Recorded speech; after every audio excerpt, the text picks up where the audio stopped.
اعوذ باللہ من الشیطان الرجیم بسم اللہ الرحمن الرحیم ان اللہ وملائکتہ یصلون علی النبی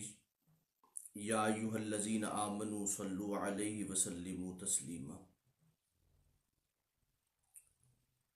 اللہم صل وسلم علی سیدنا و مولانا محمد وعلی آل سیدنا و مولانا محمد وبارک وسلم وصلوا علیہ۔ واجب ست احترام معزز حاضرین حاضرات، معزز ناظرین و ناظرات، سامعین و سامعات، اللہ تعالیٰ کے فضل و کرم سے ہم اخلاق قرآن اور ہم کے موضوع پر آپ کے سامنے 9واں پروگرام کر رہے ہیں۔ ہمارا 9واں سیشن ہے۔ ہم نے 8ویں پروگرام میں آپ دوستوں کے سامنے جس چیز کو بیان کیا وہ تھا تقوی، جو اخلاقیات کا اعلیٰ ترین مقام ہے۔ ہم نے آپ دوستوں کو پچھلے پروگرام میں بتایا کہ متقین کے مقابل قرآن مجید میں 2 گروہ جو ہیں انہیں بھی ذکر کیا گیا، ایک کافر اور ایک منافق۔ ہم نے آپ کے سامنے اخلاقی پہلو سے جو اسلام نے انہیں عطا کیے اس جانب اشارہ کریں گے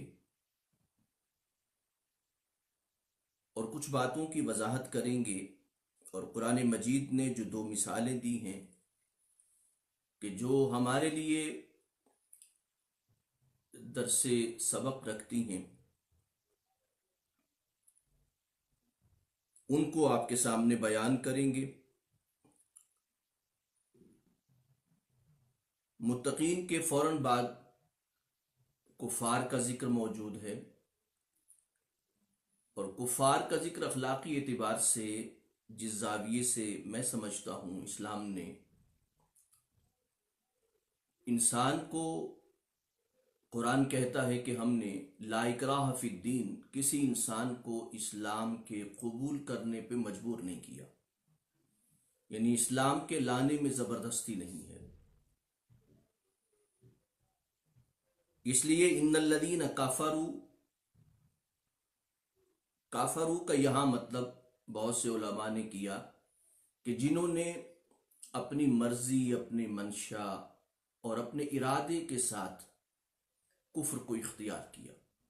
کفر کو اپنا لیا، کفر کو اپنا اوڑھنا بچھونا بنا لیا۔ انہوں نے کفر کو پسند کیا اور یہ سمجھا کہ کفر میں ہی ہماری نجات ہے۔ انہوں نے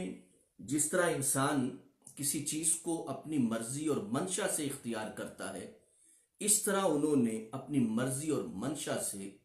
کفر کو اختیار کیا۔ اسلام اخلاقی اعتبار سے کتنا بلند ہے کہ وہ کسی اپنے نظریے کو، اپنے دین کو، اپنے پیغام کو انسانیت تک پہنچانا تو چاہتا ہے، مگر کسی انسان کو بائی فورس، طاقت کے ساتھ، قوت کے ساتھ مجبور کر کے اور اسے زبردستی بے بس کر کے اسے ٹھوسنا نہیں چاہتا اپنا پیغام، یا اپنی بات ٹھوسنا نہیں چاہتا، یا اپنی بات منوانا نہیں چاہتا۔ آپ دیکھیے کہ کس لیول پہ جا کے اسلام اخلاقی مقام پہ کھڑا ہے کہ وہ اپنے پیغام کو جو سچائی پہ مبنی ہے، اور جو اپنے پیغام کو جو حقیقت پہ مبنی ہے، اور جو ختم الرسول سرور عالم صلی اللہ علیہ وسلم پہ نازل ہوا ہے، اس کو بھی زبردستی منوانے پہ راضی نہیں ہے کہ اس بات کو بھی زبردستی منوایا جائے۔ قرآن مجید یہ چاہتا ہے، اسلام یہ چاہتا ہے کہ جو اس کے پیغام کو مانے بطیب خاطر مانے، دل کی مرضی کے ساتھ مانے، دل کی محبت کے ساتھ مانے۔ یہ تو ہو گیا ایک گروہ جو متقین کے مقابل ہے، اور فوراً ذکر کیا گیا، اگرچہ قرآن مجید نے اسے بہت مختصر سا بیان کیا، اور اسی لیے قرآن نے کہا کہ جو انسان اختیار سے کسی چیز کو پسند کرتا ہے تو پھر اسے سمجھانا جو ہے اور یا نہ سمجھانا یہ برابر ہو جاتا ہے۔ منافقین کا آگے ذکر ہے، اور منافقین کو اخلاقی اعتبار سے ہم دیکھیں گے، لیکن ایک بات میں واضح کر دوں، اور وہ یہ ہے کہ منافقین کے حوالے سے قرآن مجید کی ان آیات نے منافقین کو بیان کیا، لیکن قرآن مجید نے ان منافقین کا ذکر کیا جنہوں نے رسالت مآب صلی اللہ علیہ وسلم کے دور پاک میں نفاق اختیار کیا۔ یہ جو عقیدے کا نفاق ہے، جو کہ اس کا تعلق انسان کے دل کے ساتھ ہے، انسان کے دل کی کیفیات کے ساتھ ہے، لہٰذا اب دل کی کیفیات کا علم کسی کے احاطہ میں نہیں ہے، چونکہ اس وقت پیغمبر کریم سرور عالم صلی اللہ علیہ وسلم کی ذات پاک موجود تھی، آپ کی ذات پاک بتاتی تھی انسان کے دل کی کیفیات کو، جو اللہ پاک نے آپ کو علم عطا فرمایا تھا۔ تو اس لیے آپ فیصلہ فرماتے تھے کسی کے نفاق کا، کسی کے کفر کا، یا کسی کے اسلام کا۔ موجودہ دور میں یا اس کے بعد رسالت مآب صلی اللہ علیہ وسلم جب دنیا سے تشریف لے گئے تو کوئی بھی کسی کو منافق عقیدتاً نہیں کہہ سکتا، لیکن رسالت مآب صلی اللہ علیہ وسلم نے ایک بڑا خوبصورت کرائٹیریا بتایا، لیکن بات کو کہ کوئی بھی مذہب والا، کسی بھی مسلک کو اختیار کرنے والا، کسی بھی مکتبہ فکر کو اختیار کرنے والا، یا کسی بھی نظریے کو اختیار کرنے والا ہے، وہ کسی بھی مکتبہ فکر کے حوالے سے کسی بھی طرح کوئی مسلک، کوئی مکتبہ فکر کسی کو عقیدے کے اعتبار سے منافق نہیں کہہ سکتا، اور اس بات کی کسی کو اجازت نہیں ہے۔ محراب و منبر پہ بیٹھنے والے لوگوں کو اس بات کا حق نہیں ہے کہ وہ کسی کے ایمان کو پرکھتے پھریں، کسی کی عاجزی میں اس کی منافقت کو ڈھونڈتے پھریں۔ اس طرح کی باتیں کسی بھی مکتبہ فکر سے تعلق رکھنے والے ساتھی کے لیے مناسب نہیں ہے۔ ہاں البتہ آپ نے اگر دیکھنا ہے اور پرکھنا ہے اور جانچنا ہے تو رسول اللہ صلی اللہ علیہ وسلم نے جو معیار بتایا ہے اس کو سامنے رکھیے۔ آپ نے کیا فرمایا؟ آپ نے فرمایا کہ کچھ احادیث میں آپ نے 3 علامات، 3 خصائل، 3 عادتیں آپ نے بتائیں، اور کچھ میں آپ نے 4 ذکر کی۔ 4 خصائل، 4 عادتیں آپ نے ذکر کی کہ اگر آپ کسی کے منافق اور مسلمان ہونے کو پرکھنا چاہیں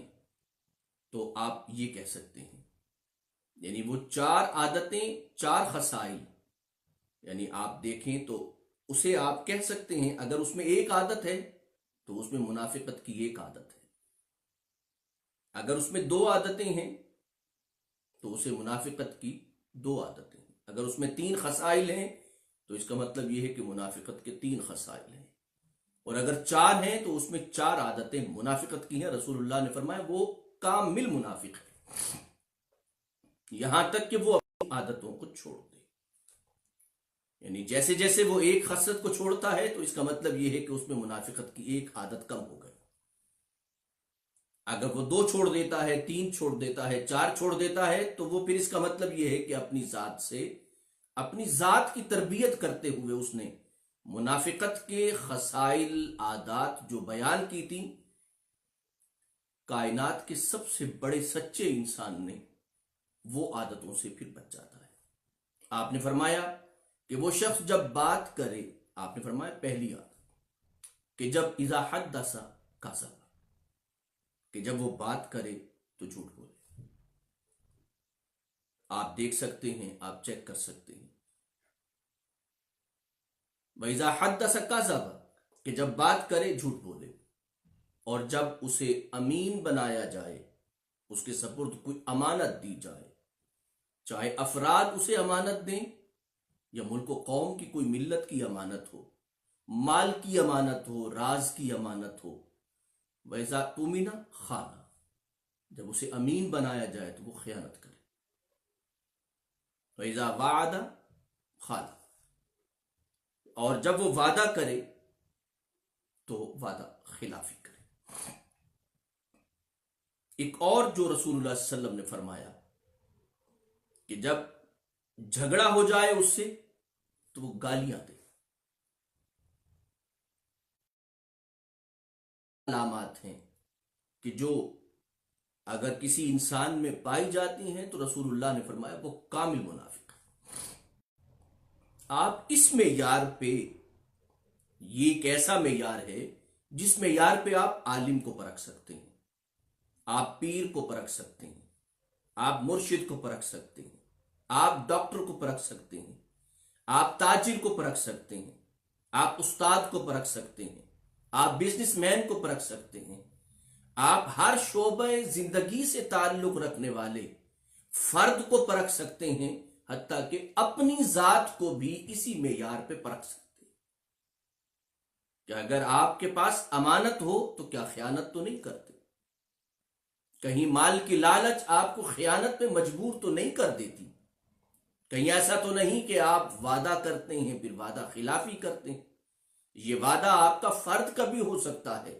اور یہ وعدہ قوم کا بھی ہو سکتا ہے، کسی قوم کے ساتھ کوئی ایگریمنٹ بھی ہوتا ہے،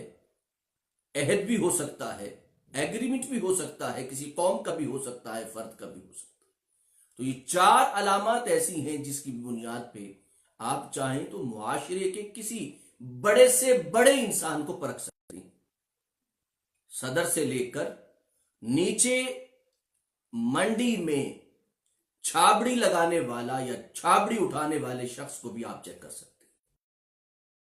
ایک ایسا معیار ہے جو رسول اللہ صلی اللہ علیہ وسلم نے ہمیں عطا کیا ہے. آپ نے فرمایا، میں دوبارہ آپ کے سامنے دہرا دیتا ہوں، یہ معیار ہے آپ کے کردار کا کہ آپ بات کریں تو سچ بولیں، آپ وعدہ کریں تو وعدے کی تکمیل کریں، آپ وعدہ کریں تو وعدے کی تکمیل کریں. یہ آپ کی دراصل اخلاقیات کی زمرے میں آتی جائیں گی، آپ اخلاقی اعتبار سے بلندتر ہوتے جائیں گے. امانت دی جائے، امانت کا رکھیں. اب آپ دیکھیے کہ ایک شخص میں یہ 4 دیکھیں تو اس طرح ہو سکتا ہے کہ ایک شخص سچ بولتا ہے، ایک ہوتا ہے کہ سچ بولنا اور ایک ہوتا ہے سچ پہ قائم رہنا. آپ اپنے گھر کے خلاف ہو، چاہے اپنے بچوں کے خلاف ہو، چاہے اقربا کے خلاف ہو، چاہے پر سچ پہ بولنا سچ نہیں ہوتا صرف، یعنی زبان سے آپ کسی کے دل کو زخمی اور چھلنی کر سکتے ہیں سچ بول کے. کیا آپ سچ، یہ صرف سچ بولتے ہیں؟ یعنی سچ بولنا کافی نہیں ہے، انسان کا سچا ہونا ضروری ہے کہ اس کے سامنے کوئی بڑا، وہ اپنے سچ پہ قائم رہتا ہے اور اپنے سچ کو، یعنی وہ سچا ہے، یعنی صادق ہے. ایک شخص ہے جو امانت کا خیال رکھتا ہے تو وہ امین ہے، یعنی اس پہ 2 علامات ہو گئیں کہ وہ صادق بھی ہے، امین بھی ہے، امین بھی ہے. اور اس کے بعد یہ ہے کہ وہ وعدہ کرتا ہے، وعدے کو پورا کرتا ہے، یعنی وعدہ خلاف نہیں ہے اور وعدے کی تکمیل کرتا ہے. اور جب بات کرتا ہے، جھگڑا ہو بدل جائے، گالم گلوچ نہیں نکلتا، یعنی گالم گلوچ دینا بھی بذات خود ایک منافقت کی علامت ہے، یہ کوئی سچائی کی علامت نہیں ہے. یہ 4 چیزیں ہر شخص اپنی ذات کو پرکھ سکتا ہے. آپ چاہیں تو استاد کو بھی دیکھ سکتے ہیں، مرشد کو بھی دیکھ سکتے ہیں، قائد کو بھی دیکھ سکتے ہیں، رہنما کو بھی دیکھ سکتے ہیں، امیر کو بھی دیکھ سکتے ہیں، غریب کو بھی دیکھ سکتے ہیں. یہ ہے اصل معیار جو رسول اللہ صلی اللہ علیہ وسلم نے اخلاقی اعتبار سے رسالت میں آپ صلی اللہ علیہ وسلم نے بتایا ہے. میرا خیال ہے کہ ہمیں ان چیزوں کا خیال رکھنا چاہیے. ہمارا خیال تھا کہ ہم مثالیں بیان کی ہیں، ہم ان کو 2 سے 3 منٹ میں کوشش کرتے ہیں کہ ہم اس کو دیں کہ رسالت مآب صلی اللہ علیہ وآلہ وسلم نے منافقین کے حوالے سے جو بات کہی وہ میں نے آپ کے سامنے عرض کر دی۔ آج کے دور میں اسی بات کو دیکھا جا سکتا ہے۔ قرآن مجید نے سورہ بقرہ کی پہلی آیات میں کچھ آیات ہیں کہ جن کے 2 مثالیں بیان کی۔ ایک مثال یہ تھی کہ قرآن کہتا ہے کہ موسلا دھار بارش ہے آسمان سے، اور اس میں اندھیرے بھی ہیں، بجلی بھی ہے، کڑک بھی ہے۔ اس مثال سے قرآن یہ بتانا چاہتا ہے کہ ایک شخص اپنے دل میں پوری طرح ایک چیز کا انکاری ہے، یعنی دل میں وہ کٹر اس پہ قائم ہے، مگر وہ اپنے کٹر پن کو چھپا کے، اپنے کفر کو چھپا کے، اپنے ظلم کو چھپا کے، اپنی زیادتی کو چھپا کے، جو اس کا دراصل فی الواقع عقیدہ ہے اس کو پوشیدہ رکھتے ہوئے اپنے ذاتی مفادات کے لیے، کچھ فائدے کے لیے، کچھ غرض کے لیے وہ اپنے آپ کو چھپا لیتا ہے اور اس جانب بڑھتا ہے جس جانب اس کا مفاد ہوتا ہے۔ یعنی دل میں کچھ اور ہے اور مفاد کی خاطر کچھ اور کر رہا ہے۔ ایک تو یہ قرآن مجید نے مثال دی، اور دوسری مثال آپ نے دی، قرآن مجید نے جو ایک انسان تذبذب کا یعنی اپنے عقیدے میں، اپنے نظریے میں اور اپنے عقائد میں تذبذب کا شکار ہے، شک کا شکار ہے۔ ایک وہ تذبذب کا شکار جو شخص ہوتا ہے، اسے دوسری مثال میں قرآن مجید نے بیان کیا، اور وہ پہلی مثال جو تھی مثلہم کمثل الذی استوقد نارا، یہ والی تھی، اور دوسری مثال جو ہے او کصیب من السماء فیہ ظلمات ورعد وبرق، یعنی تذبذب کا شکار ہے کہ وہ کس طرف جائے، کس طرف بڑھے، ایمان کی طرف بڑھے کہ کفر کی طرف بڑھے، انکار کی طرف بڑھے کہ اقرار کی طرف بڑھے، تردید کی طرف بڑھے کہ تصدیق کی طرف بڑھے، کس طرف اسے بڑھنا چاہیے۔ یعنی 2 کیفیات ہیں، ایک انسان اپنی نظریے پہ قائم ہے مگر ذاتی مفاد کے لیے کسی جانب بڑھتا ہے، یہ عمل بھی اچھا نہیں ہے، اخلاقی اعتبار سے یہ گراوٹ بھی ہے، گری ہوئی حرکت بھی ہے۔ اس کی وجہ یہ ہے کہ دنیا کے چند روز ہیں انسان کی زندگی میں جس سے وہ گزر کے چلا جائے گا، جس چیز کو وہ سچ سمجھتا ہے، حق سمجھتا ہے، جب تک سانس باقی ہے اسے یہ دنیا کے سامنے علل اعلان کہنا چاہیے کہ یہ سچ ہے، یہ حق ہے، یہی سچائی ہے۔ اور اس کے بعد کیا ہے کہ انسان یا تو اس طرف ہو جائے، قرآن کہتا ہے مذبذبین بین ذالک لا الہ ہاؤلا ولا الہ ہاؤلا، کہ وہ شک میں مبتلا ہیں، تذبذب میں مبتلا ہیں، نہ ادھر ہے نہ ادھر ہے، یعنی ساری زندگی انسان کی کسی نظریے پہ نہ گزرے، کسی عقیدے پہ نہ گزرے، کسی سچائی پہ نہ گزرے، بس وہ دیکھے کہ بھئی کوئی سچائی اس کائنات میں نہیں ہے۔ کبھی ایسے بھی ہوتا ہے، انسان کہتا ہے کوئی سچا نہیں ہے، کوئی سچا، بس سب مفاد کی باتیں ہیں۔ آپ نے جملہ بھی سنا ہوگا کہ سب مفاد کی باتیں ہیں۔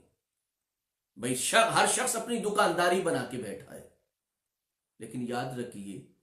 کہ سچائی پہ قائم رہنے والے لوگ معاشرے میں ہوتے ہیں، معاشرے میں چلتے ہیں، اور تذبذب کا شکار رہنے والے لوگ جو ہیں ان کی زبان سے یہ جملہ نکلتا ہے کہ کوئی حق نہیں ہے، کوئی سچ نہیں۔ اس لیے انسان کو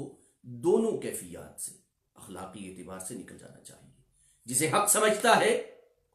برملا اسے حق سمجھے، حق کہے، اس پہ قائم رہے، اور مفادات کی خاطر اب اس سچائی کو قربان نہ کرے۔ یہ تو ایسی بات ہے کہ جیسے آپ کسی گندگی اور غلاظت کی خاطر آپ اپنے جوہر کو، اپنے ہیرے کو برباد کر رہے ہیں، یہ تو اس طرح کی بات ہو گئی۔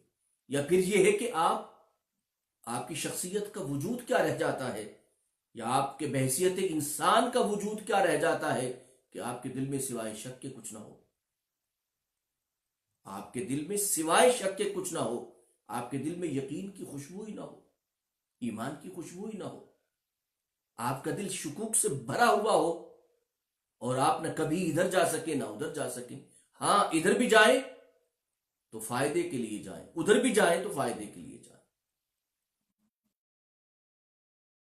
کے لیے رکھیں. تو اس کا مطلب یہ ہے کہ آپ کسی سچائی پہ قائم رہے بنا دنیا سے گزر گئے. اخلاقی اعتبار سے یہ وہ گراوٹ ہے کہ جسے کوئی انسان بھی اگر اختیار کرتا ہے تو برباد ہوتا ہے. قرآن مجید نے یہ بتایا ہے کہ آپ اپنی ذات کی تربیت بحیثیت متقی کے کریں، تقوی شعار بنیں، اپنی تربیت کریں، اپنے آس پاس کے ماحول کی تربیت کریں، اپنے دوستوں کی تربیت کریں، اپنے بچوں کی تربیت کریں، اور اپنے معاشرے کی تربیت کریں. جو آپ کا دائرہ کار ہے اس دائرے میں رہتے ہوئے آپ تربیت کی کوشش کریں. جس طرح آپ کے دل میں اگر یقین کی روشنی ہے تو آپ اپنے آس پاس کے ماحول میں بھی یقین کی روشنی کو پھیلائیں، ایمان کی روشنی کو پھیلائیں. آپ کے آس پاس کے ماحول میں لوگ سمجھیں کہ ایک سچ ہے، اس پہ قائم رہنا ہے. اللہ پاک ہمیں عمل کی توفیق عطا فرمائے. میں آج کی 9ویں پروگرام میں آپ سب دوستوں کو جو سماعت فرما رہے ہیں ان کی سماعتوں کو برکتوں کے حوالے سے دعا کرتا ہوں. اللہ پاک ہم سب کے روزوں کو جو ہے وہ قبول فرمائے، ہم سب کی تراویح کو قبول فرمائے. ہمارے دوست جتنے بھی روزے رکھ رہے ہیں اللہ پاک ان کے روزوں کو تراویح کو قبول فرمائے، ان کے ایمان میں برکتیں عطا فرمائے، ان کے یقین کو اللہ پاک اپنے نبی کے یقین کی خوشبو عطا فرمائے. اور جو روزہ نہیں رکھ پا رہے بیماری کی وجہ سے، اور ان پہ خاص کرم فرما. ان دعاؤں کے ساتھ اللہ پاک ہم سب پہ کرم فرمائے. موجودہ حالات میں جو وبا ہے اللہ پاک ہم سب دوستوں کو اس سے بچائے، اور جو مبتلا ہیں اللہ پاک انہیں صحت کاملہ عاجلہ عطا فرمائے. آمین. وما علیہ الا البلاغ المبین. السلام علیکم ورحمۃ اللہ وبرکاتہ.